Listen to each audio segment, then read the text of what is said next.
കുറേ കൂടിയാവും ഇതെല്ലാം തന്നു, തേക്കാനുള്ള മരുന്നെല്ലാം തന്നു. അങ്ങനെ കൊണ്ടുപോയിക്കൊണ്ട് 2-3 ആഴ്ച കൊണ്ടുപോയിക്കോളുണ്ടായി ആസ്പത്രിക്ക്. കൊണ്ടുപോയിട്ട് 3 ആഴ്ച ആസ്പത്രിക്ക് കൊണ്ടുവന്നല്ല, 3 ആഴ്ചക്ക് മരുന്നെടുത്തിട്ട് കൊടുക്കണമെന്നുണ്ടായിരുന്നു. പിന്നെ 2ാമത് കൊണ്ടുപോയിട്ടാകുമ്പോഴത്തേക്ക് MRI സ്കാനിങ് എടുക്കണം.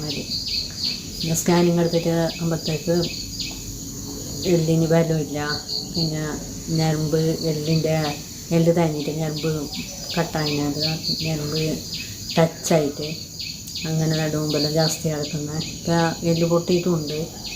അപ്പോൾ ഇതിന് 1 മാസം ഇങ്ങനെ അനങ്ങാതെ കിടക്കണം, ശരിയാവും എന്ന് പറഞ്ഞു. ഇപ്പോൾ കൊണ്ടുപോയിട്ട് ആയി 12 ദിവസം 13 ദിവസമായി സ്കാനിങ് എടുത്തിട്ട് 2ാമത് കൊണ്ടുപോയിട്ട്